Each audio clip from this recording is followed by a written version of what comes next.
Yeah. I'm not gonna lie, 다들 하지 뻔한 이야기. All right, let's start with this. What's your most random hidden talent? My most random hidden talent? Damn, we're just getting right into this. Yeah. Put you on the spot. I can burp the ABCs. Can you? Yeah. I'm not going to do it right now. You don't have to do it. I just had some liquid death. That's actually what I was thinking, and then I actually had to burp. But yeah, I can burp the ABCs. We've been studying liquid death in our accounting class. Yeah? Very interesting. And I'm gonna. What are they doing? Some special accounting? No, it's more just about like their marketing and stuff. But yeah. And that's an accounting class? Yeah, man, it's all encompassing. This is MBA level stuff. Okay. As long as their assets equals their liabilities plus shareholder equity, like I'm good. Yeah. Right. Nice. Good for you. Yeah. All right. Where were we? Where have we been? Where have you been? I'll tell you where I've been after you tell me. I was going to go to Beer City, threw in the towel. I had just been traveling far too much because we had New York. Then I was back in Austin, then Michigan, hosting Jay Devilliers at my dad's. We went to Ed Sheeran, held hands. It was magical. Really? Did he play perfect? No, he didn't. It was weird. It was like a weird set list. I mean, I guess he came out with a new album that wasn't as popular as the last one. And I just didn't know like any of the songs. You didn't know the songs? No. But you didn't listen to them ahead of time, get ready for the concert? We did a little bit, but we listened to the old stuff, right? I got to ask, just because I'm curious. What you wear to concerts is a big thing. Yeah. What do you wear when you go to Ed Sheeran with your bro? What'd you wear? I went with my little brother. I went with Jay and my mom. And we were in a box, so there's like other people in there, and they were like dressed to the nines, right? Like it was their night out. But Jay actually had no clue. He was dressed he was a slut. Jay coming in. All right, coming into Michigan, he lost his luggage. So he was just wearing pickleball gear for like I think he was at my dad's house for like 5 days. So before the concert, we're like, wait, what are you going to wear? So we just start like raiding my brother's closets and just like having him try on stuff. He's got big legs. So he put on probably like 5 pairs of pants that were skin tight. And we were like, God. And then finally we found one pair that was like acceptable. So we put him in that, gave him a button down. Even gave him some shoes. He ended up actually looking pretty legit. But my brother and I were in like t-shirt, like flannel and like hats. I think the internet wants to see some pictures of this Jay outfit. I have a video because so we get to the concert. It's kind of slow, It's Ed Sheeran. It's very romantic. It's not the vibe. It's very romantic. You go with your boys. But in the box there was like a TV screen because it's where it's Ford Field where the Lions play, right? So they play the football games, replays and stuff up there during football games. So this TV was on and UFC was on. And we were like... Wait, during a concert, they just had a UFC fight UFC up on it? And Ed Sheeran. All right, that's kind of cool. Yeah. So I go, all right, I think we should put a little action on this. So we bet, I don't know, maybe like $100 on this one fight, lost. And we're like, okay, now we gotta win big here. So we did a 3-leg parlay. We hit every one and won like $700. Oh, damn. And so we made the concert a lot better that way. It was actually pretty fun. Wow. What a wild night with Jay Devilliers and Ed Sheeran in Michigan. All right. Well, what else happened with Jay? We played 50 games of pickleball. I played Jay in singles. How do you think I did? Did he play like lefty? I never played singles. We played straight up. See, I just don't think that he would take it seriously enough to like destroy you. I bet it was like 11-4, 11-5. Okay. I had him game point 10-9. No way. Yes. In the middle of, it's probably like was he using his like something. Vulcan children's paddle? He was using whatever Vulcan he plays with, but in the middle, he was like, oh shit, I might lose this. And every time we would play, like anytime, like if I hit an Ernie on him or if I had like a good shot, he'd constantly through like the 5 days he was there, he'd be like, God, this is going to be on the podcast. This is going to be on the podcast. Like he kept saying that. So it's probably like 8-9 or 8-7 or something like that. I'm up and you see he's going, oh shit. You can see him like doing the calculations like, okay, I got to win this. So he goes, he switches paddles and he comes back out and he like turned it on for the last few points. And he ended up winning, I think, like 13-11. Okay. All right. That's respectable. Yeah. That's respectable. Kind of feeling my singles game right now. Yeah. You gonna make a comeback? Yeah. I'm thinking about it. I would like to play you in singles. Pro singles hasn't developed much in the last couple of years. You can probably step right in. Yeah. I was playing, my uncle does senior pro.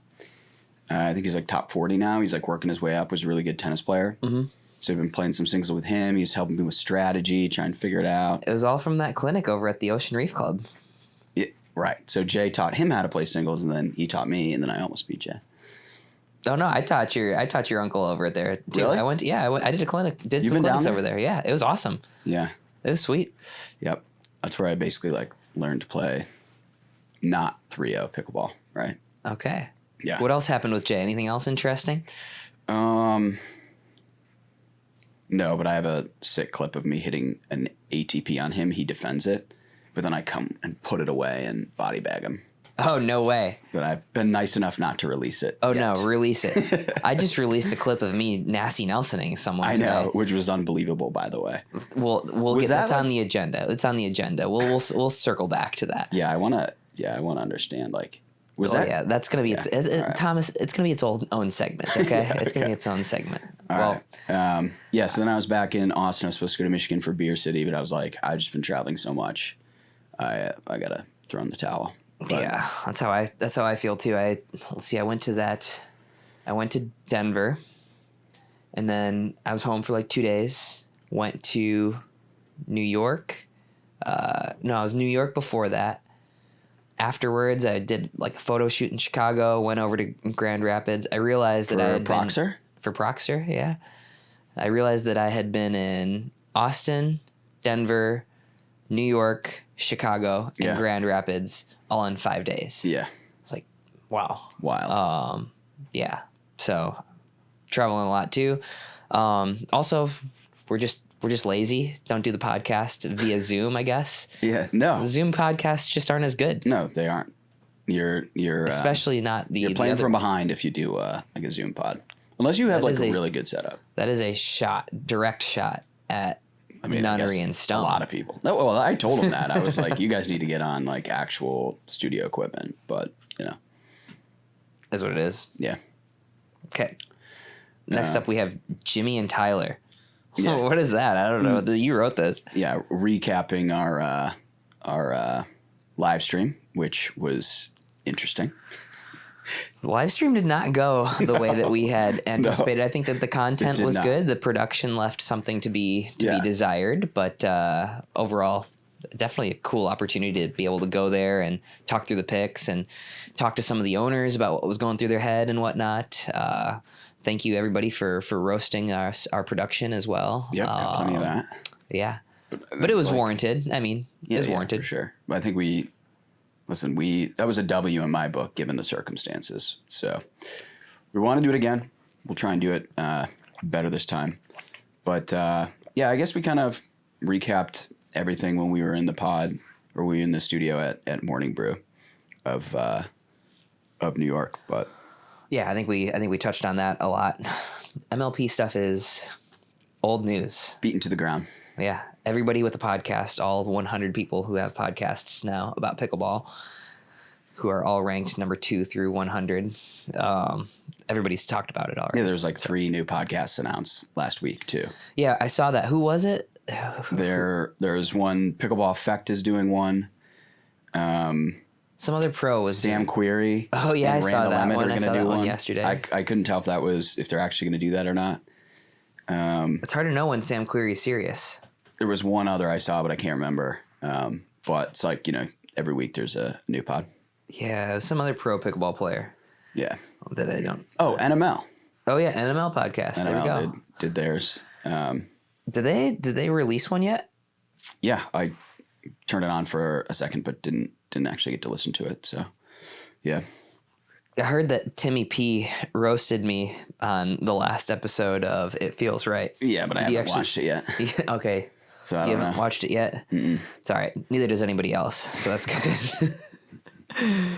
I might actually. He was telling me, he was texting us about something that they talked about, which was like chunking theory or something. Yeah. No, he said drafting you was the original sin.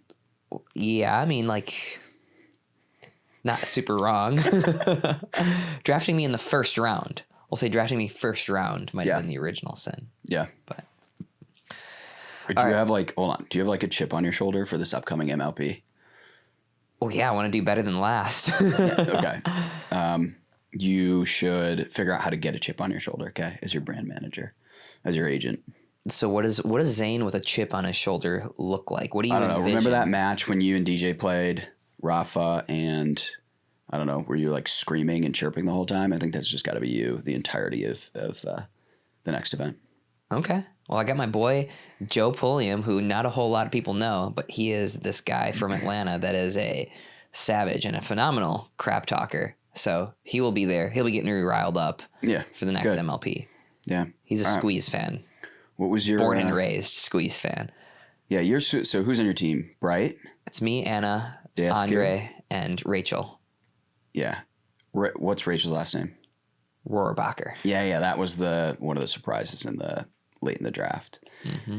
What do you think about Deaskew's, am I saying that right? Just go for it. His philosophical tweets. I didn't know that Andre was such a deep guy. No. Like, there's just a lot of things that are going on in this guy's head. I'm glad that he's finally getting it all out on social, on paper, on, all the medias. Follow on Threads. He's on Threads. He's on X. He's on the Gram. He's on Facebook. He's probably on the Tickety Tockety. I've never actually met him. He's my new favorite player. You've never met Andre? No. Wow.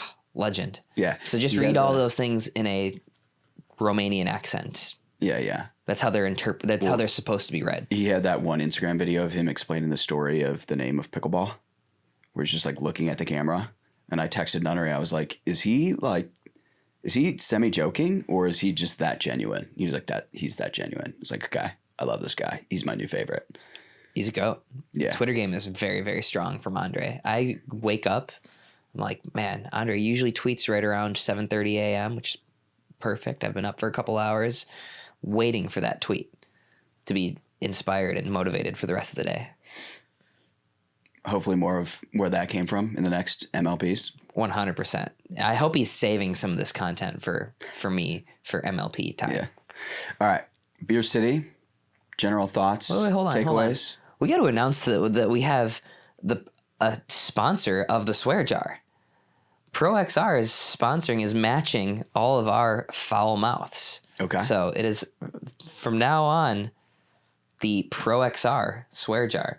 And I made this thing a while ago. The Stop Alzheimer's Now. I spent a lot of time doing that. It's not bad. What's that? It's not bad. It's actually pretty good. Yeah, I would say it's actually pretty good. ProXR is going to be tougher. ProXR is just like, I think I might just write ProXR. Yeah, you're not going to get the colors right. But actually, it is pretty cool. They are matching all of our swear words. So thank you ProXR. Thank you, ProXR. ProXR, sorry. For matching our cuss words. Have they said anything about us calling it ProXR over and over again? I don't know, but maybe they'll start watching now. Yeah. Now that they didn't watch before? I don't know. I actually don't know. I mean, I think that they knew what they were getting when they signed me. I hope that they knew what they were getting when they signed me. But yeah, I'm like the in-person version of Hey Shay. I'm just a troll. Yeah. Okay. Get that shot in. They sent me one of your paddles, so I'm going to be trying that out here soon. I gave you one of my paddles on like 3 different episodes. It was a standard. You gave me a standard. I want the one you use. You could have just asked. I know a guy. Yeah. So Joe sent me one. Joe walked up to me at MLP and was like, I'll send you one right now. We did it on the phone. Okay. Thank you. Cool. What a guy. Yeah. Got some hats too. Nice. They're very liberal with giving out the hats, which is nice. So I'm not special. No. Okay. I didn't think I was. Yeah. Do you want a Chicago Slice hat? I have like 11. Okay, good. There was like a 10-day period. Or no, I where have one of those. I think it's a Squeeze. I have a ton of their stuff. You got a bunch of Squeeze stuff? Yeah. I got to give away my Slice stuff. I was a free agent for like 10 days. Yeah. Between the Frisco and Orlando. Mm-hmm. And, you know, I was repping the Slice a little bit. And what, do you have the hats with you? I have a Slice hat if you want one. What color? Black. Let me see that one. For my family Major League Pickleball, I was on the Slice. We came in second. Oh, yeah? But I have a white hat because of that. All right. Hold on one sec. This is good. This is good podcasting right here. Never mind. I don't even have one. I thought I did. Oh, you don't? It was in my bag earlier today. All right. What a letdown. You're wearing a Stack hat. What a shame. I am. They gave this to me at MLP as well. One of the new apparel brands. I don't really know much about them, but it's a cool hat. They sent me a bunch of stuff too. I have to rock it. Yeah. All right. Tell me about Beer City. Main takeaways. I think one of the things I thought was interesting was like Andrea was talking about how one of the primary goals of that tournament is to really take care of the players and give them the best experience possible. Do you feel like that was the case? Accommodations were strong and everything like that? Yeah. So here's what I've been thinking about a little bit. Like, I think that Beer City, the reason why it's so loved by pros is they really do try to take care of us in all the little ways. Yeah. You know, something like hotel rooms and you know, going out to dinners and with, you know, sponsors of the tournament or just fun people like this guy George who runs AHC Hospitality.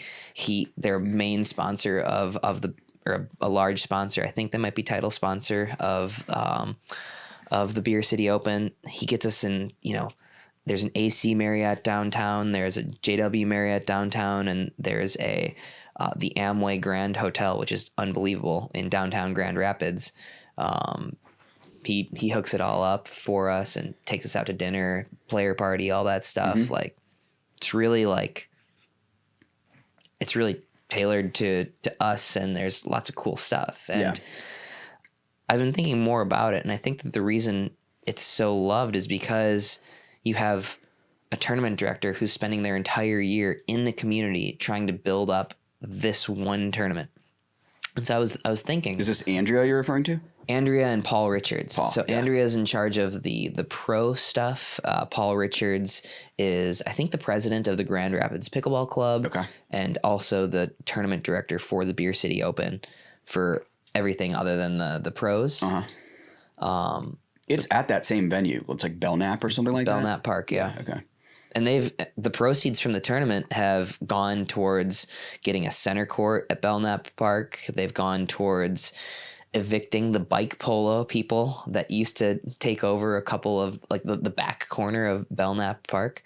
Bike polo? They used to play bike polo at Belknap Park. Okay. What's bike polo? I'd assume it's very similar to polo, but instead of horses, you have bikes. Really? Yeah. You're No, like a croquet mallet and you're like hitting around a ball? That sounds decently dangerous. Jamie, pull that up. Yeah. I mean, can it be more dangerous than doing that same exact thing on horses? If you're on like cement, maybe you can make that argument.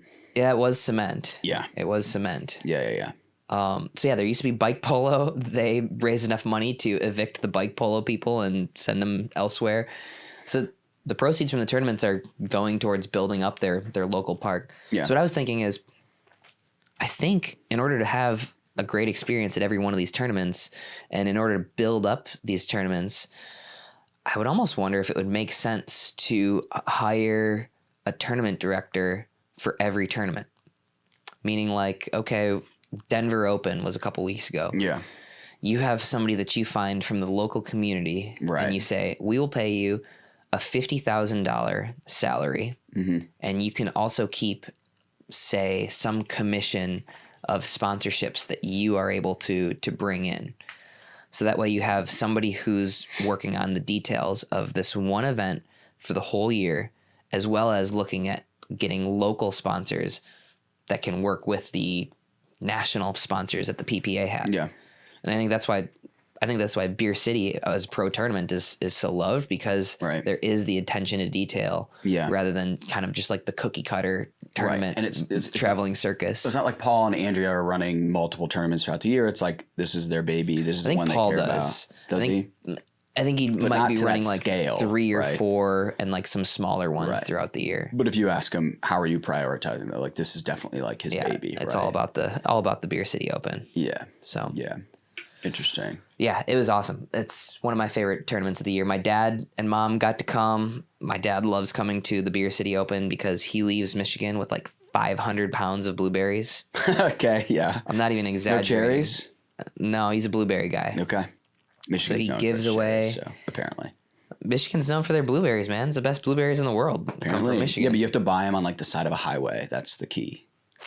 Well, Same that with is the cherries. yeah, that is kind of It's true. like local farmers who like come out to the side of the road. You got to like find the right ones. Yeah. So they road tripped back. I didn't have a car there, and I was like, "Hey, can you guys give me a ride from this place that we went to dinner back to the hotel?" My dad was like, "No, I have 500 pounds of blueberries in the back seat. There's no space for you." I had to Uber. Seriously. I'm not even kidding. Yeah. Yeah, I'm not even kidding. He bought. Good dad I think right the there. actual number was 450 pounds of blueberries. Okay. Is he going to like sell those? Is he going to, is he like a blueberry dealer? Gives a little. Who knows what he's doing, but he gives a little bit of. He gives some blueberries away to people. Yeah. Does he listen to this podcast? I think so. Okay. He's just Say what you need to say, He's a but pretty funny dude. I'd like to get him on the pod one time. that'd be wild. He seems pretty. That would be wild. Between the tweets and like the blueberry dealing, I'm pretty intrigued by this guy. We should have a next year Father's Day episode. Your dad, Okay. my dad. I don't think my dad wants anything to do with the podcast, but if we could get him on, he'd All right, we'll be get pretty interesting. somebody's dad then. Yeah, My yeah. dad and somebody's dad. Just a fake dad. We can perfect. arrange that. Yeah. But yeah, so eats a bunch of blueberries, slings the blueberries, freezes the blueberries. That's the biggest key. Right. That was going to be my main question. Like, how does he maintain them? But He has a freezer that's like half the size of this room. okay. Yeah. But anyway, yeah. So Beer City was good. There were some interesting things. I liked Andrea tweeting out that the schedule for center court is Althoff. Yeah. Right. Althoff. And then she had- just tweet, Althoff is on. yes, Yeah. and those would get tons of likes. Yeah. That made me jump on the stream. I thought I had a clever one.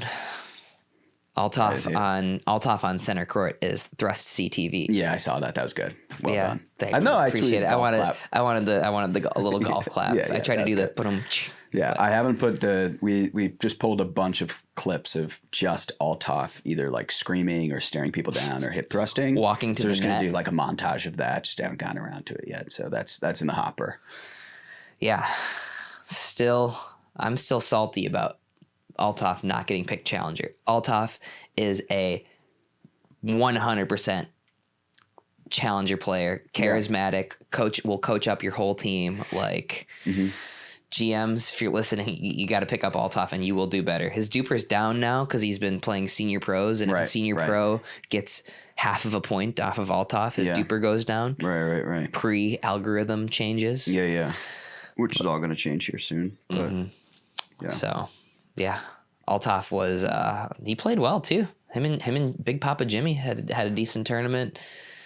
Yeah. But after like just on the MLP note, like after the first event, GMs can go pick up players that are, registered, whatever, who enter the draft, and they can just add them to the team, essentially like signing a free agent, right? Mm-hmm. So you'd imagine like Althoff might be up there, Callan probably. I mean, especially after all the noise that was made over him not being drafted. I feel like he's going to be the first person to get picked up. Yeah, and there's a lot of people who are like shooting their shot with some, I guess what I would call, no offense, like some random picks. Yeah. And if that doesn't work out well, They'll make some changes. Yeah. Yeah. So another, I would just think that there's a handful of people that are going too much for the shiny new object and not quite enough for what is. Yeah. Yeah. Consistency. Building a strong foundation with players who have that experience. For sure. Yeah. I guess it depends on where you are in the standings and what your goals are for that season, right? Yeah, if you're low in the standings, you have to shoot your shot. Yeah.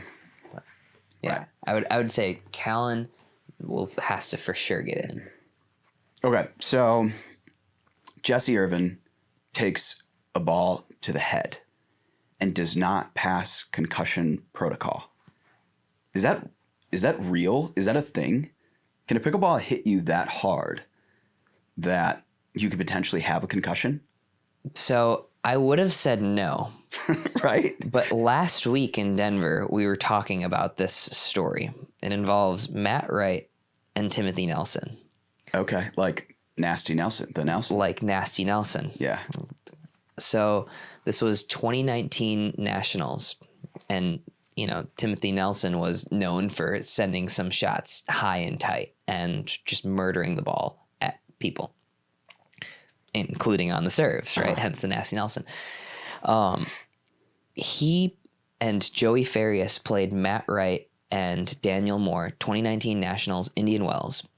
And on the second or third point of the match, Tim takes a low ball and hits it as hard as he can, like towards Matt's face. Mm-hmm. And Matt barely gets out of the way, or who's kind of like anticipating it gets out of the way.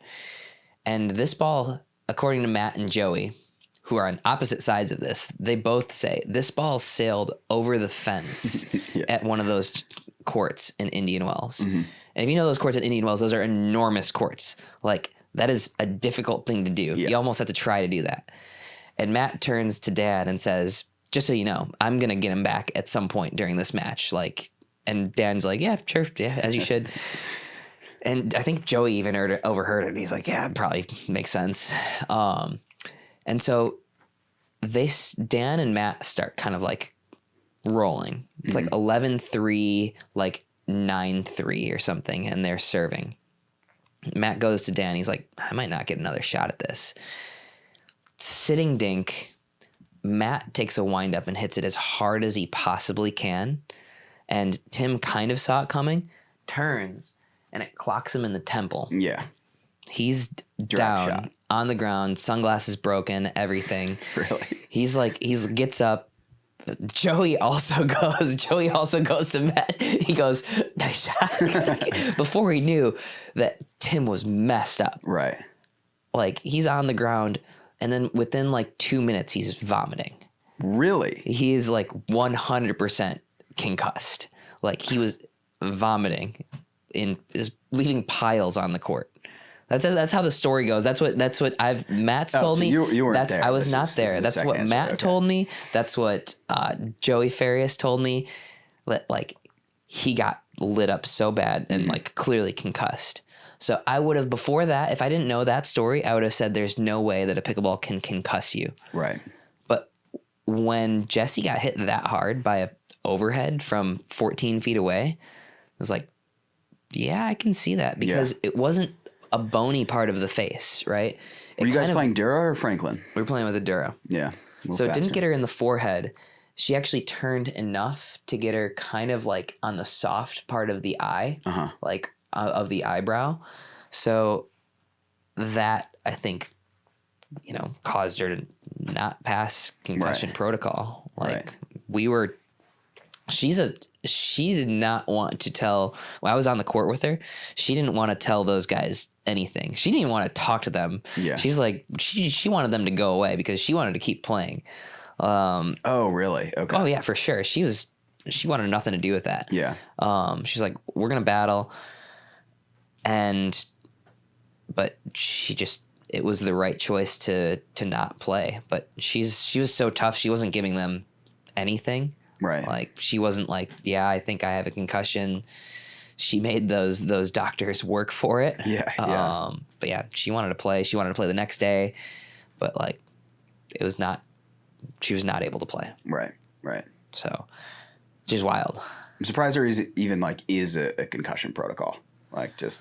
I mean, that's news to me. I mean, I think it's maybe concussion protocol is the same thing for every sport. I don't know. Maybe you can just. I mean, a concussion is a concussion, regardless of what happens or Right. or what sport you're playing. Right. Yeah. But that was wild. Okay. Speaking of body bags, you had an interesting. Was that one from Beer City? So you hit Nasty Nelson on Neil Medarata, hit him in a vulnerable spot. It's on social. You can go on Zane or our Instagram and see that right now. But that was at Beer City. That was at Beer City. Was that in an actual match, like the draw? That was in an actual match. Yeah. So I'll give you some context. All right, I'll give you some context. That was deliberate, right? Okay. Oh yeah, 100%, 1000%. So this is what happened. So good. Neil, me and Jay were playing against Neil and Jerry, and Neil and Jerry have played forever. Like when I was living in Wisconsin, that was like our normal group. We'd play me, Sincola, Neil, and Jerry, and so I know all all their stuff. I know Neil's trolliness. Like I actually think Neil's funny. I think Neil's funny. He rubs people the wrong way, but like I have zero problem with Neil. So Neil was doing his thing. He was chirping. He was doing all this stuff. They win the second point of the match, and Neil goes, "Ooh wee wee," because Jay is French. Yeah. Okay. And I just thought I would explain it. And they're good players. If you don't know their tendencies, they have quick hands, good flips. Like they're very, very tricky to play against. And Neil's beaten Jay and Tyson before. Jerry's played good pickleball, and so we win the first game. They play a really good game in the second game. And there's some guy in the crowd. I don't know who it is, but he was really starting to piss me off because he was just being annoying. Mm-hmm. And so I was starting to get a little pissed off. We lose the second game. We are playing somewhat close in the third game, and this guy's just going to town saying dumb stuff. And so also Neil had gotten warnings from the ref for taunting. This guy in the crowd had been told to shut up by the ref like 3 times. And then the fourth time, I just told him to shut up. But do you know who he was? Was he like one of Neil's buddies or something like that? I don't know who. Like he was clearly cheering for like Neil and Jerry, but like wasn't being funny, and that was what I took offense to. Yeah. So I paused this match for like 30 seconds to talk to this guy. Really? Yeah, there was a big crowd. I was like, hey, I don't know who you are, but like I'm friends with Neil. I'm friends with Jerry. I don't know who you are. I think Neil's funny. I don't think you're funny. I think Jeff Warnick is funny. I don't think you're funny. Johnny Goldberg, funny. You, annoying. Be quiet. And then he's quiet. So he was like, oh, okay. All right. I feel he was now. quiet after that. Also, at the end of the match, he did give me a nux, too. So we're cool now. But I was annoyed. But you just didn't figure out who this guy was? One of Neil and Jerry's friends. Yeah. Okay. But anyway, it was like a chirpy match as we knew it would be. Right. And Neil was talking the whole time. This guy was talking the whole time. It was a close match. We win the first, lose the second. We're down like 4-5 in the third. We win 2, get to the side switch. We win 1 more point. Neil calls a timeout. We win 3 more points. We're at 10. Neil calls a timeout. We lose the next point out of the timeout. It's 10-5-2. We're walking back to serve. I asked Jay, I was like, Jay, can I nasty Nelson him? I didn't really understand what Jay said. All I heard was like, normally I would say no. And then I stopped listening and I just rocketed one at him. And I connected on 10-5-2 in game 3. And Neil was not stoked, but he was nice enough to send me the footage of that. Oh, that was his footage? Yeah, he was the one who was recording it. So like. Good sport. Game, gotta respect game. If you get nasty Nelson like that, you gotta release the footage. If you're gonna talk crap the whole time, and get nasty Nelson, game respect game. He sent me the clip. It was good. What was the final match score? It was like 11-3, 3-11, 10-5 or something, or 11-5, something like that. Yeah. But they played well. No, Neil's he's like sneaky pretty good. I mean, obviously he would train with you guys, so you're gonna be at least decent. And he's notorious for the eating the bag of potato chips between games when him and Brandon French took down, I think it was Tyson and Jay. It was Tyson and Jay. Yeah. But I don't remember. Was that like Denver maybe or something like that? I don't know. It was sometime last year. Or it was Dallas. Maybe. But yeah. Yeah, so. he's a legend in his own way. That's when he came onto my radar. I assume he's been playing for a while. He's been playing for maybe 3-4 years. Yeah. Something like that. Yeah. Yeah, he's good. Yeah. So yeah, that was fun. Yeah. This is the third Nasty Nelson I've ever attempted in a real tournament. The first one was in Hilton Head, where me and Althoff were playing against Grant Bond and Caden Seward, and it might have been a game to 15, and we were up like you definitely won at Grant. We were up like 14-1. It was like 14-1-1, and Grant calls a timeout. I'm like, all right, sure, fine, whatever. And then we get back. The ref goes 14-1-1, and then Grant calls another timeout. I was like, all right. Now I'm pissed off. Now that was just doing this to be an a-hole. Yeah. And then I'm serving to Grant, and Caden's staying up there, and I'm like, Caden has got to be the hardest person to hit with a Nasty Nelson, but that doesn't mean I'm not going to try. Yeah. And so I missed him. I did miss him on that one. The other time, I tried a Nasty Nelson, Brandon French, also missed. So this is the first real tournament connection I've made. But I did warm it up that morning, Saturday morning, against James Ignatowicz. I nailed him first point of the warm-up with a Nasty Nelson. So I was warm on that shot this time. Yeah. Okay. All right, cool. We just did a sick read for Viore. It was From the Heart from Zane, and then apparently we weren't recording. It's all good. Are we good? Yeah. Okay, perfect.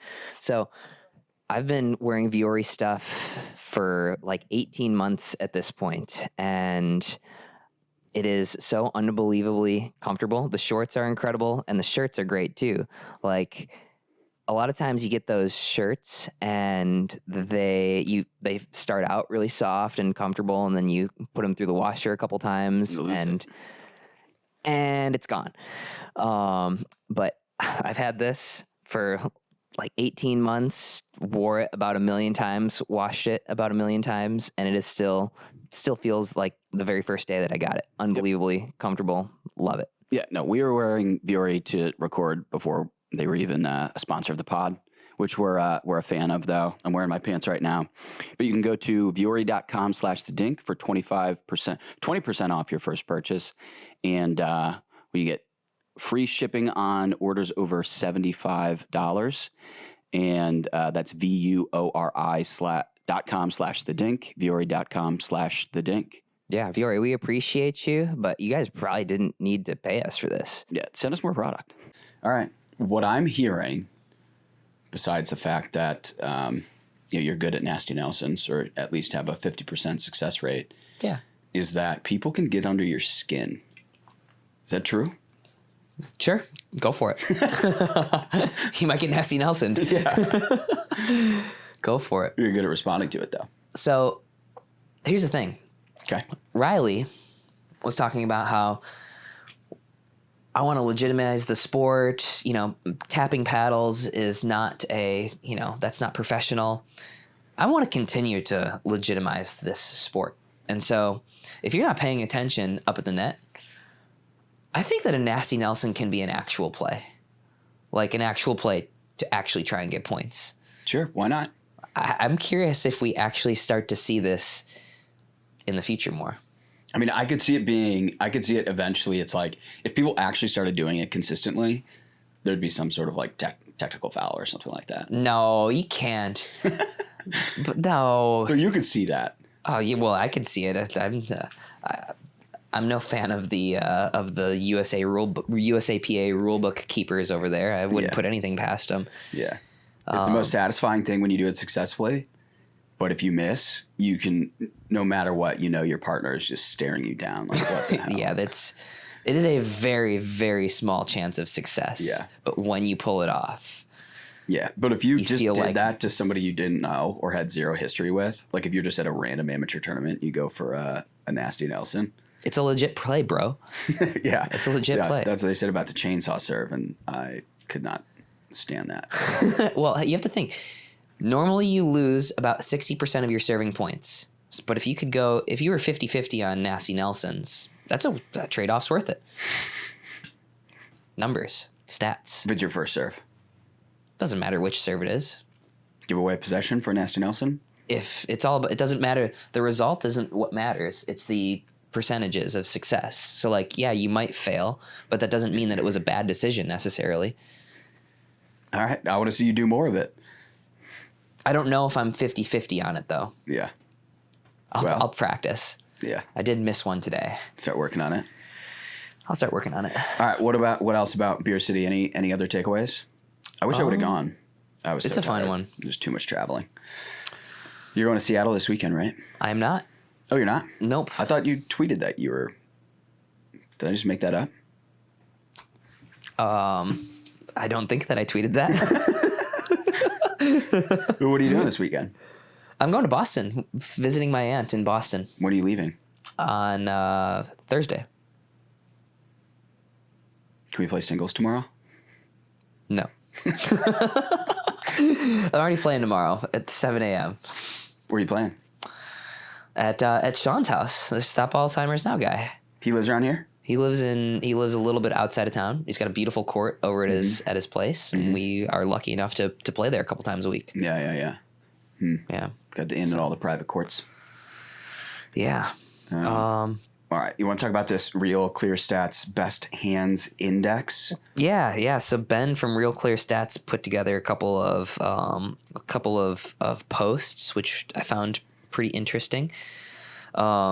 He broke down the Premier and Challenger, basically Best Hands Index, which is a single calculation quantifying pickleball doubles hand speeds across both gender and mixed doubles. It equally values each player's skill in 4 categories.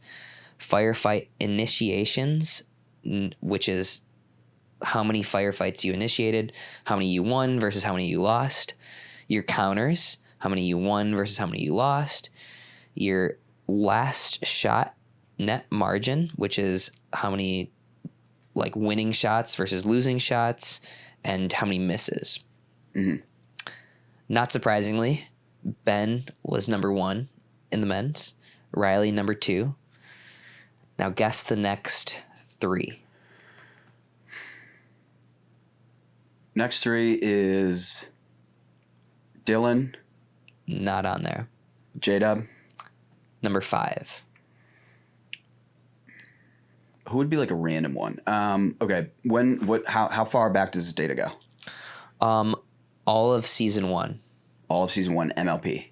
Yes, only MLPs. Challenger and Premier, or are we just talking Premier right now? Only Premier. Is Stocksford up there? Nope. I imagine you're bringing it up because you're on there. No, I mean, I think I'm on something or another, but no. So I don't think you would have guessed it. And I think this is interesting, but Julian was number 4. Okay. And Tyson came in behind Ben and Riley in the Best Hands Index. Yeah. What are your thoughts on that? I think it's interesting. I've actually been watching his game a lot lately. He has a million like instructional YouTube videos, and he always talks about like crucial to his game is his like backhand punch, like this punch shot. And you don't hear a lot of other people talk about it too much. And it's something that I've been trying to do more of, but basically it just keeps you in it, right? It's not like you're going to try and put it away, but it's just a really efficient shot to just stay in the firefight. And I feel like he's really good at that. And then it also gives you an opportunity to maybe back up, give yourself a little bit more space, and then just be better positioned to continue out and try to win that exchange. Yeah, I mean he doesn't miss a whole lot. He's not known as a phenomenal counterer, right? Like you don't know Tyson as somebody who's like got the best hands on tour, or 3rd best hands on tour. But he's very patient, and he's probably got a really good initiations net margin where like he's really only speeding up when he knows he's got a good ball. And he does a good job of hiding his like flaws, right? Sliding one way or another, or for defending some of those speed ups. So, all right. Who do you think has the best counters? Riley, for sure. Actually, wait, I might be misreading this. Never mind. We're going to move on. Wait, what you thought it was the best counters, and then it's just not. Well, so I'm reading it, and it says firefights counters margin, J.W. Johnson. but then it says 10th. So I think I'm misreading that. Yeah.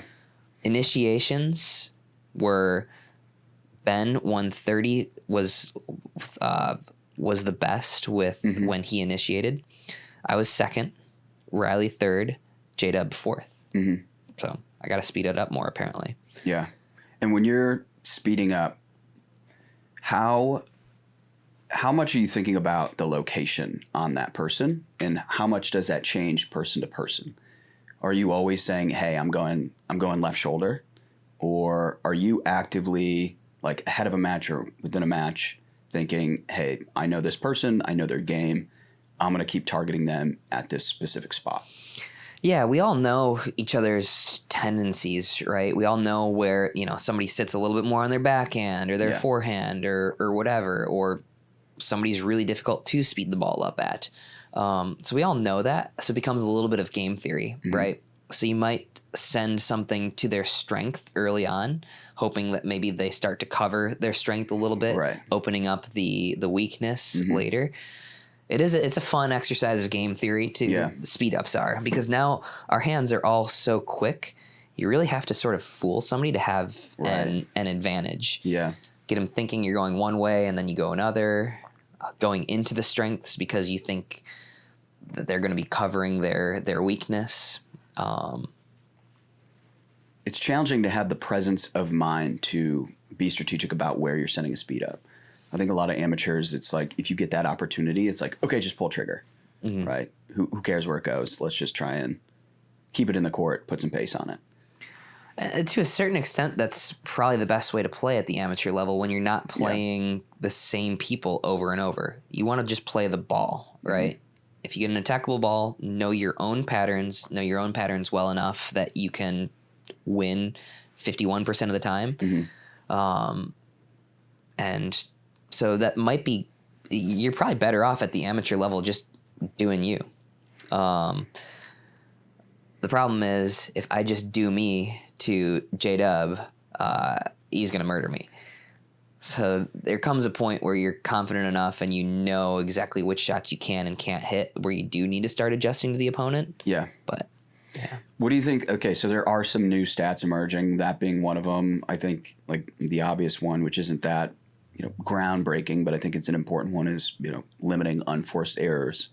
What are some of the stats that you've seen emerge lately that you think are like the most insightful, or maybe to contextualize it, like if you were to have to draft in Major League Pickleball just based off of one of these newer stats, what would be one of those stats that you think tells the most important story?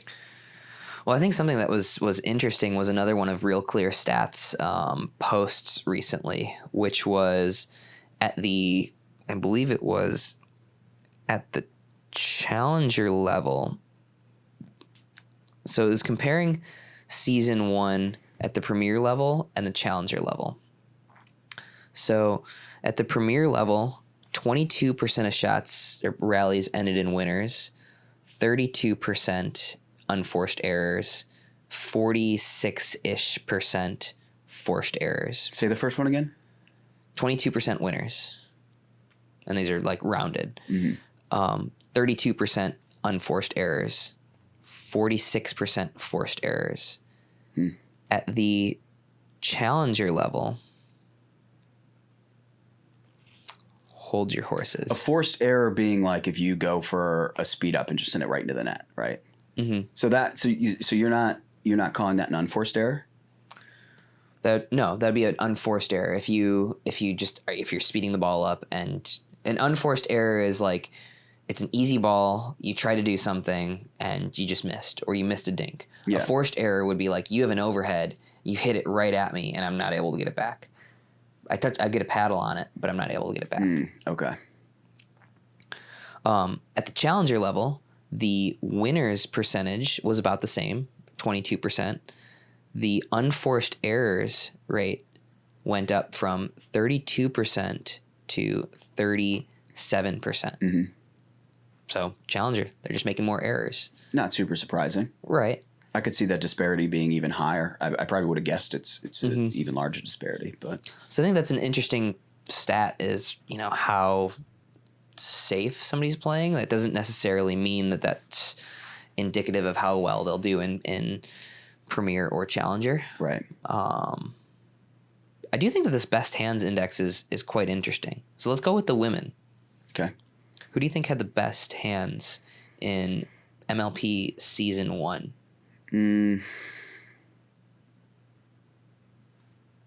Lacey. Not top 5. I tried to go with something you wouldn't expect. This one's probably a little bit more predictable than the guys. Other than the guys were predictable in 1-2 for sure. Okay, Anna Lee, Anna Bright, Catherine Pareno. We got number 1, Catherine Parento. Number 2, Anna Lee. Number 3, Etta Wright. 4, Koopy Nation. 5, Jessie Irvine. Kind of makes sense. Yeah. Now, this, I think, was released after the draft. Okay. Guess who had the best hands Season 1 in Challenger? Pablo. Callan. Ooh. Callan, best hands, did not even get drafted. Yep. That's nuts. So Challenger was Callan Dawson, Connor Garnett, Stefan Auvergne, Ben Newell, Todd Fote. Kind of makes sense. Okay. The women were Corinne Carr, Jeannie Arakina, Alex Trung, Jilly B, and Emily Ackerman. So I think it's an interesting thing. You know, there's a lot that goes into it. There's a lot that's not picked up. There's certainly something to the fact that you might not speed up at somebody or give them the opportunity since their hands are so good. You might be more reluctant to speed up at somebody like Ben or J-Dub. There's so many nuances to this, but I think overall pretty accurate of who has good hands. Yeah. So Okay. I'll be curious to see what they keep coming out with. Well, okay, but you didn't answer my original question. Yeah, I forgot what that was. What's the most, like, what do you think is the most important of these more newer statistics that we're seeing? If you were to draft and you can only have one data point. Like, would it be best hands? Would it be unforced errors? It wouldn't be unforced errors. I would say I would like to see, I don't know if this exists, but it would be interesting to profile players based on where they miss and their likelihood of success. Meaning, like, this person misses wide 12% of the time, long 35% of the time, net 53% of the time, something like that. Yeah. Right? I think that would be, I think there could be some interesting conclusions drawn from there, and I would guess that you'd seeing the best players, I bet, have their unforced errors going long more than they're going short, or more than they're going wide. Yeah. So. Yeah. I wonder if one day we'll have technology good enough to where, you know, you can sort of see the power, the speed of the ball, the trajectory of it, and determine whether that ball, had it not been touched, would land in or out, and then look at each individual player and their ability to let out balls go or play balls that would have been out and give their opponent a second chance. Because I think it's like one of the most underrated skills, especially like at the amateur level, is are you able to identify an out ball and know to just let it go? Mm-hmm. I think, I mean, you have that in baseball, right? Where they're able to judge you can judge the spin rate of the pitch. I don't know if you can judge the spin rate of the hit, but you can see exit velocity and angle, and then they determine where they think exactly how far that ball is going to go. Yep. That's how they've been measuring home run distance for a while now. Mm-hmm. I think you should be able to back into that. The hardest part would be measuring the spin. You would need what's the type of camera? There's a very specific type of camera that can measure spin of a baseball that's now in every single MLB park. Yeah. You would need that for the spin, but everything else you could sort of back into. You could back into how fast the ball was going. You could have a camera that could measure the height at impact. Like you could probably know exactly how far that ball was going to go if it wasn't for wind or spin. Given in current technology, I bet you could do that. Right. Yeah. Well, I'm not a camera guy. I don't do well with cameras. Well, neither do I. Yeah.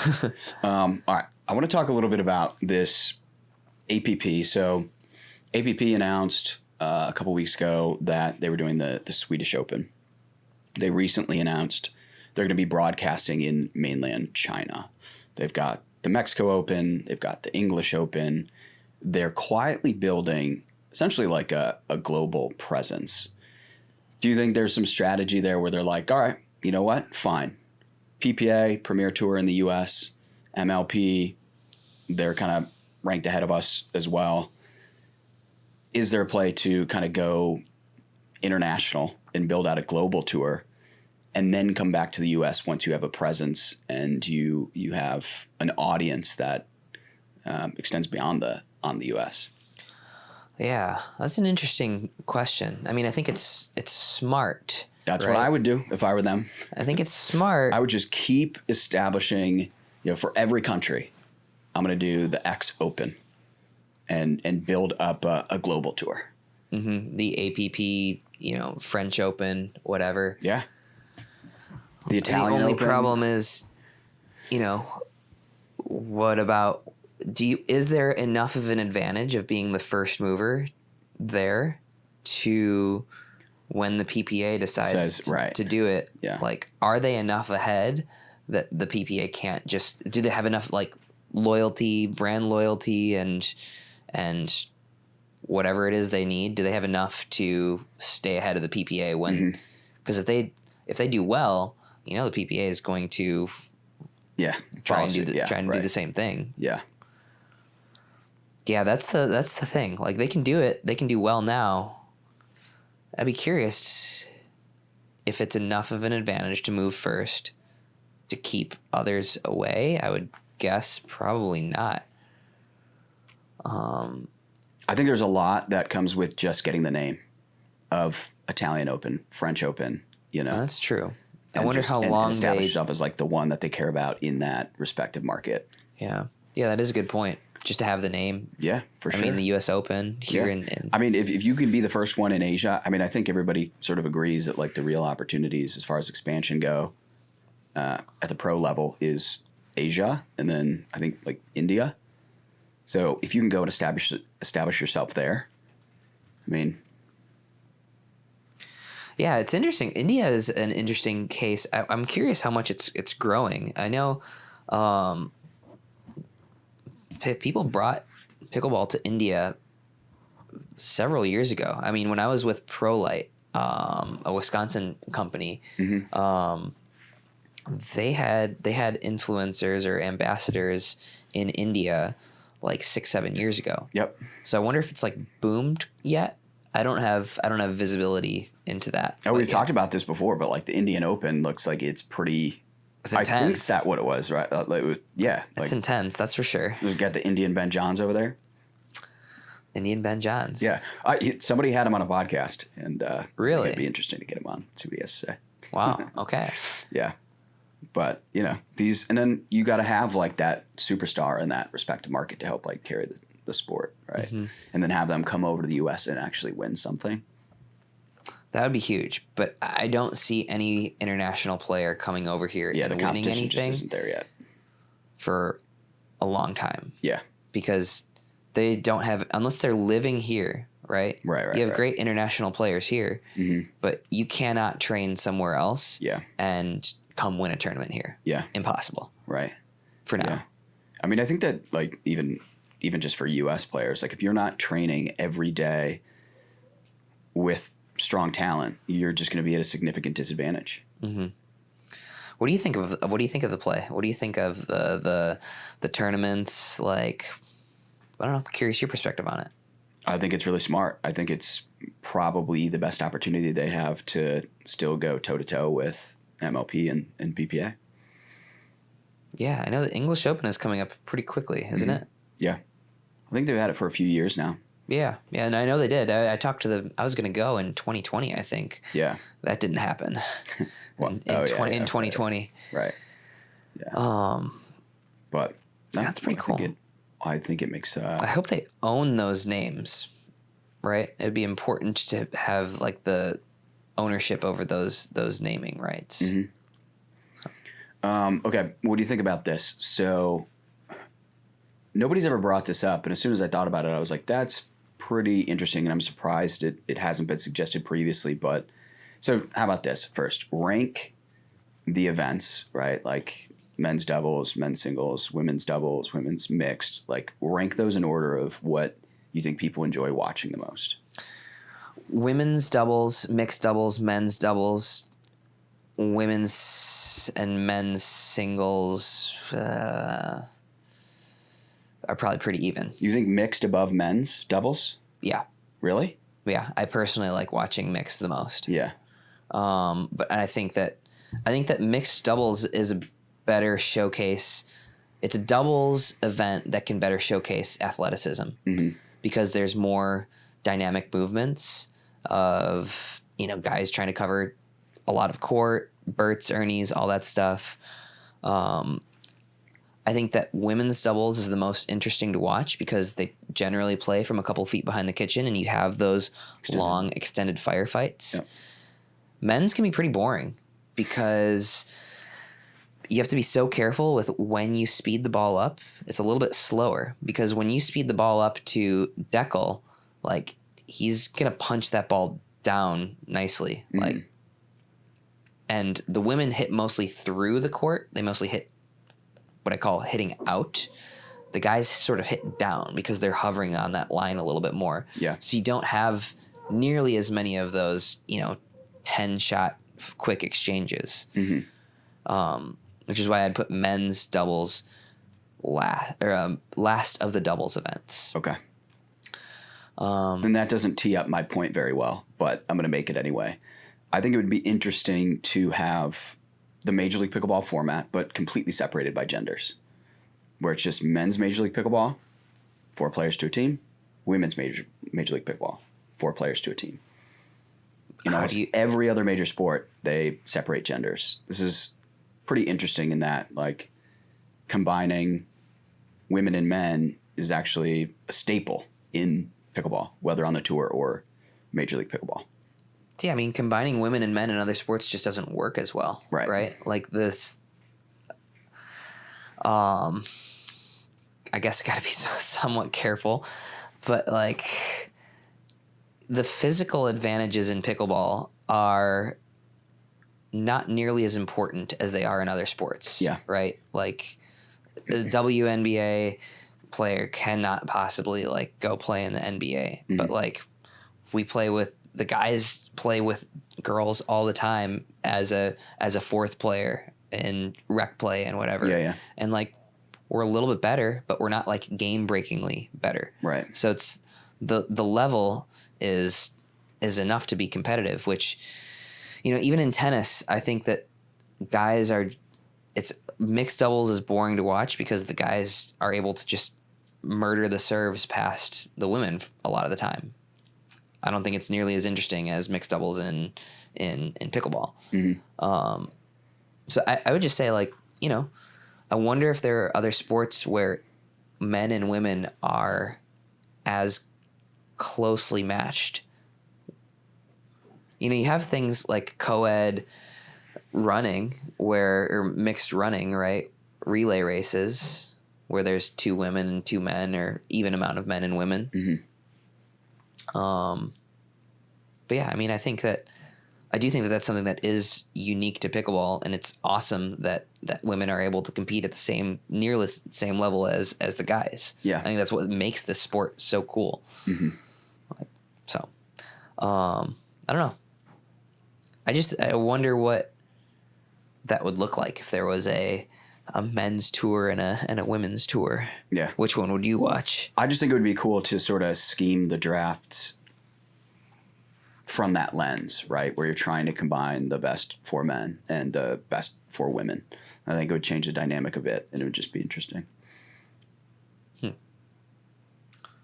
That'd be. I mean, I like all the experiments. It'd be cool to do. I mean, MLP could definitely do like an exhibition weekend where there's only guys, exhibition weekend where there's only girls. Mm-hmm. That's kind of what happened with these Pickleball for America, or no, not Pickleball for America. Pickle for Social? Yeah, Pickle for Social. Yeah. They more or less did that. I don't know what their format was. Yeah, but I don't know. I thought it was just like exhibition. Yeah. It's pretty cool though. Yeah. Looked like that was a pretty cool deal. Mm-hmm. Played in Fenway. They played in Oracle out in San Francisco, and there's one more coming. Yeah. Right. Yep. There was a little controversy around which players could play, and the PPA restricting some but allowing others, and who they were able to actually get for that exhibition. But they ended up with what, like 4 top women? What was it? Anna Lee, Simone, Anna Bright, Paris. For Fenway in Boston, right? Yeah. I think so. I don't remember who the guys were. Yeah. Yeah, that's a tough one. It's a little bit of a lose-lose for the PPA, because if they allow their players to go play, then they're giving legitimacy to this other league, and this other event, I know, paid very, very generously. Yep, I heard that. And so if you disallow them from playing, well then... Like crazy appearance fees that we've never seen before. Yeah, next level appearance fees. Right. Which if I got restricted from, I would be pretty upset. Right. So do you allow your players to go do it and help to build this exhibition series? I don't know. Do you disallow them and piss them off? You also have to think about who that is. They are the same group that purchased the U.S. Open or merged with the U.S. Open. And I imagine they have more plans within Pro Pickleball as well. And I'd also imagine that they're not on the best of terms and wanting to work together, particularly. Right. Given that relationship seemed to have fallen through between the U.S. Open and PPA. Yeah. They were supposed to somehow work together, but I guess like PPA with the new players were allowed to play the U.S. Open in 2022. We were not allowed. We were not given clearance to play the U.S. Open in 2023. Would you have played it if you had clearance? Probably would have had to look at the field and see who actually was competing before you. No, I probably wouldn't have played. No.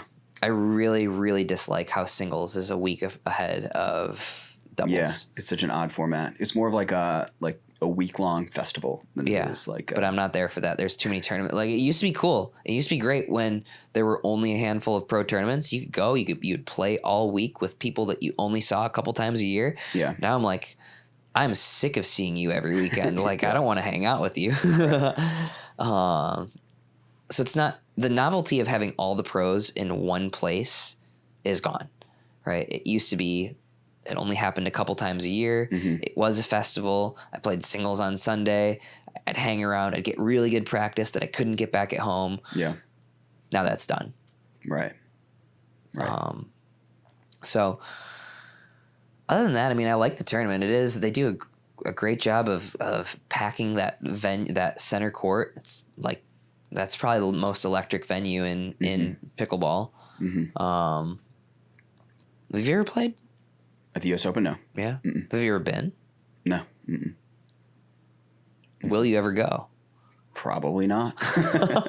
Okay. Yeah. There we go. Well, I mean, like, the importance of that event has fallen off a cliff. Yeah, I'd say so. Right? Yeah. Starting in, what, 20... Besides, so how about this? Besides MLP... Which each of those events seems to be very important, and it seems to become every one of those is a focal point. Everybody tunes in; they want to know what happens, and part of that is because it's only 6 times a year. Well, and it's more money than anything else, too. And it's a different and so.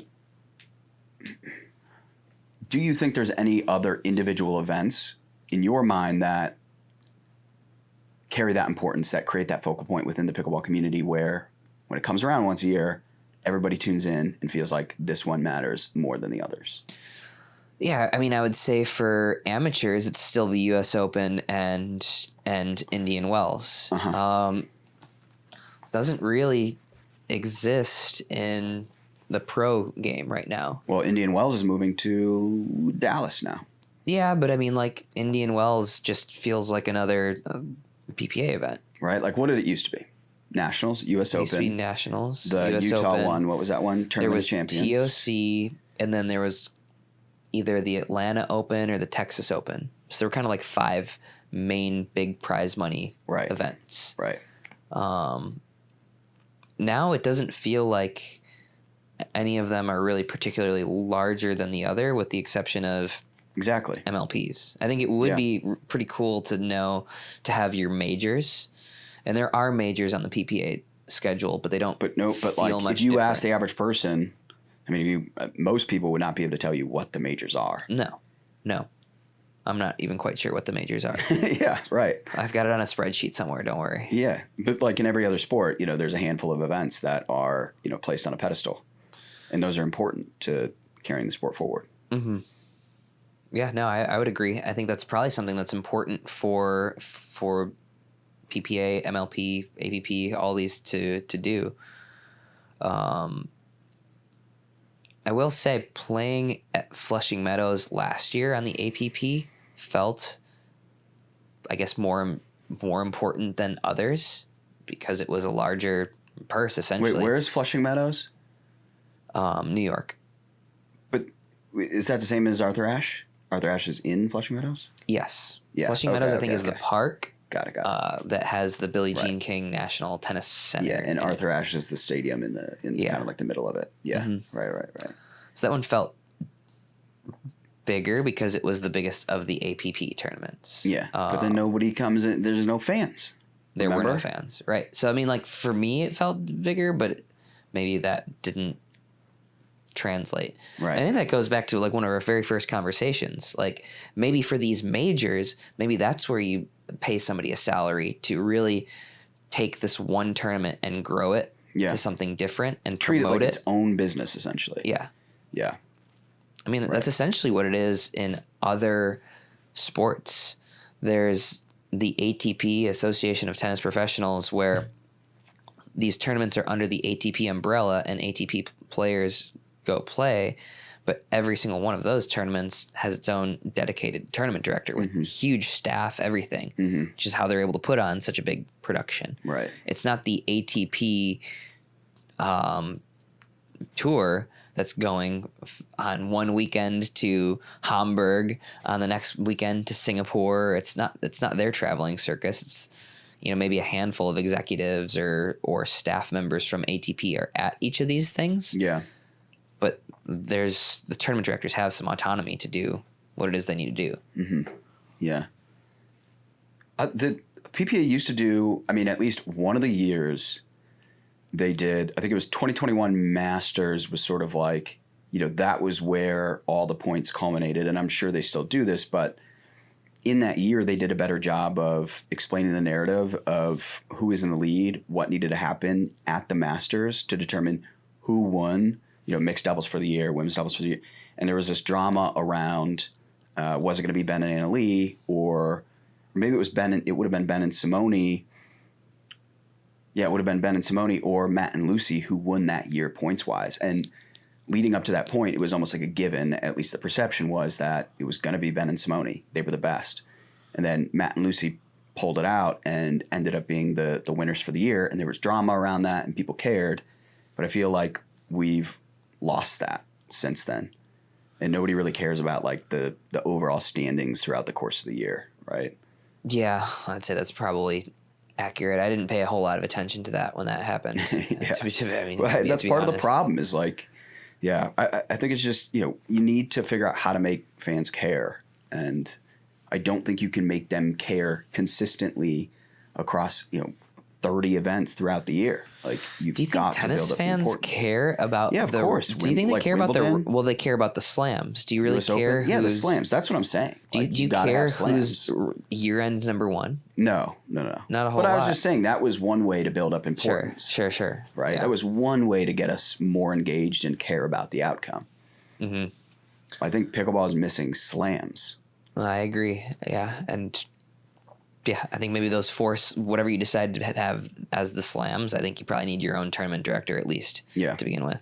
And throughout the year, you need to build up to those throughout your messaging. I mean, the whole hard court season in the States is the U.S. Open series, right? Where people are playing these tournaments, basically getting ready for the U.S. Open, and they're not inconsequential tournaments, but it's all like a chase leading up to the U.S. Open. Yeah. Every tournament that's going on is leading up to the U.S. Open. Mm-hmm. So, yeah, it's interesting. I'm just trying to solve pro pickleball here. There we go. It's broke. All right. Anything else you got? Thomas has to go do a homework assignment. We just got the SAN questions. That's the main thing. Thomas, you got homework? Yeah, man. Isn't it like July? Yep. All right. He's doing his summer reading. Get product management and financial statement analysis, which is technically accounting. All right. Emily Anderson asks, Zane, Thomas, first off, big fan of the podcast and think it's great that you are using your platform for such a life-changing cause. With all of the excitement surrounding the draft recently, I decided to start a fantasy pickleball league with some friends and family, and I'm trying to put together a formula for scoring. Any thoughts on the best metrics to use? I know NML does their own fantasy format where they draft a couple of players. I think you could just do it like a bracket challenge. Like you could print out the bracket and you could say who you think is going to advance in every single round and score it that way. That's not something that I've seen done. NML, what they do is they just pick. It's kind of like a one-on-one. It's slim versus gritty, right? Yeah. Mm-hmm. And they have a draft. And check out NML. I'm going to butcher it. But the other way that you could do it is you just fill out a bracket like you would for March Madness. Mm-hmm. Could be interesting, and that would probably be better for a larger group. It seems like you said friends and family. I also don't know if this is a tournament by tournament thing or a year-long chase where you like pick players. That could be an interesting thing too. Like you draft players and then you get a certain amount of points based on where they finish in their rankings or how many medals they have. There's a lot of possibilities there, but I'm with you, Emily. That seems like a cool idea. All right. Thanks for the question, Emily. Let's go to Ricky Giardo. Even though I returned the Zane saw, so did he maybe return it in Michigan? He says, did you do a chainsaw for charity deal up at Beer City? Yeah, so we did Ricky, appreciate that, man. We did a little exhibition for Pickle and Social in between the bronze matches and the gold matches where anybody from the crowd could come and attempt to return the chainsaw for... I watched a little bit of it. Yeah? Yeah. They were not doing well. We even had Neil behind the court telling them which direction the ball was going to bounce. Yeah, I heard him. Yeah. I wasn't sure who that was. Yeah, okay. Andrea was very worried about Neil on the microphone, as she should be. As she should be, right. Yeah. So, nope, that was not chainsaw for Stop Alzheimer's Now. It was just a fun little exhibition, unfortunately. Otherwise, we would have earned a lot of money, a lot more money than what was up there. There was probably 75 people did that. And there's maybe 5 people that got it back. 5 people? Good for them. Did they get it back where, like, if it were actual match play, you would have just drilled the... Oh, 100%. Yeah, none of them were very good returns, but they were in the court, and that is the criteria that we are using. Yeah. Okay, this one's from Hunter Aono. Hopefully I said that right. What are your thoughts on the collegiate pickleball scene? If you could go back and play in collegiate pickleball, would you? Okay, guy, Hunter, it's one question, okay? This is like a paragraph of questions. Start there. What do you think of the collegiate pickleball scene? Would you play collegiate pickleball if it was around when you were in college? Oh, for sure. Yeah, I mean, that'd be pretty sweet. I would hope it would be a different season than tennis because I think there'd be a lot of crossover there. I think that if you are a student at a university listening to this, and your university does not have a pickleball club, email me. Email me. Like, I'm not even kidding. Reach out to the show, because this is an unbelievable resume builder. To be able to take initiative and say that I started a club is amazing for any employer that you're looking at. Yep. It's a great way to build a community at your university. Great way to make friends, be a part of something a little bit bigger. If you don't do it, also somebody else is going to within a year, right? So this is your time. Make a collegiate pickleball club. Yep. Message me on Instagram if you actually do that, and I bet you we can get ProXR to sponsor your club. Yeah. Or at least have good conversations with them. Like, this is something that we want to do. Make a club. Try to make a club. Send me an Instagram message. This is what you should do. Okay. Email the Dink team at heydink.com, because I'm actually working with a company that's building a tool that will allow people to run college pickleball clubs, and we're working with a bunch of them right now.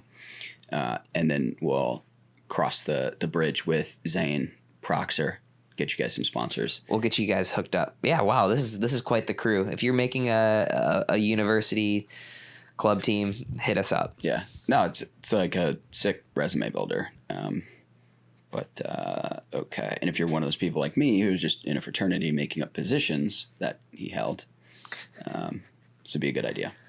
All right. This one's from Isaac. Hold on. Hunter does have a pretty funny thing at the end. He says, also, Zane, I will donate again. Also, I'll donate again if Zane looks at the camera and says, I fucking love Utah Tech pickleball. There you go. We better get another donation for that. Yeah, does that count as my swear jar? Because it's one of the questions. Yeah, he's got to match. Well, he's going to match. Nah. But do I still have to make the donation? Yeah, bro. Fuck it. And another one. All right. Isaac Delbury. He says, Zane, I've been playing doubles for some time now, but have recently picked up singles. I seem to frequently get beat on what seems like perfect passing shots. I've been returning balls deep and to the corners. I'm just starting to understand the concept of returning deep middle to limit the angle I give my opponent. Can you evaluate how important dinking middle in doubles is compared to out wide? You alluded to this in one of your last pods, referencing the Johns brothers and their meticulous approach to Riley and Matt. How often do you go inside versus out? Thanks in advance. Jesus, dude. It wasn't working. I'm done. I owe 3, okay? I didn't listen to a word you said from that question. Right. I was trying to do the swear jar thing up there. Well, he kind of went back and forth between his issues in singles and doubles. But let's go to the end of this question here. You alluded to this in one of your last pods, referencing the Johns brothers and their meticulous approach to Riley and Matt. How often do you go inside versus out? Thanks in advance, like on dinking, like dinking middle versus dinking wide. So this is something that I say in clinics, where we're obsessed with hitting out wide dinks, right? And out wide dinks are great shots, but an out wide dink doesn't exist unless you keep the person honest to the middle. So middle is a great spot to open up the outside, meaning like if my opponent knows that I'm only going outside dink, outside dink, outside dink, they'll start shading over that way, right? And then no matter how good my outside dink is, they're in position. If they know that they need to cover the middle as well, that's what opens up the outside. You can also get some good miscommunications in the middle as well. As for passing shots, it really just takes a lot of pattern recognition and more play. I couldn't tell you what clicked for me in my singles in terms of covering the net. It's just recognizing which shots your opponent can and can't hit from a given scenario and adjusting your positioning accordingly.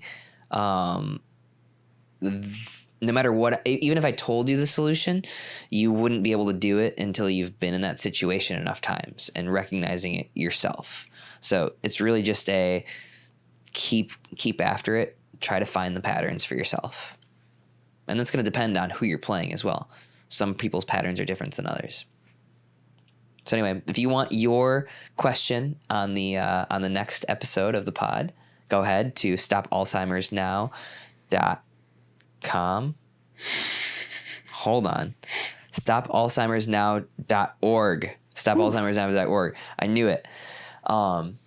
Leave a donation of $5 minimum, and we will answer your question live on the pod. Cool. All right. That'll do it. Pickle pod. Yeah. I'm not gonna lie, darling, had you gonna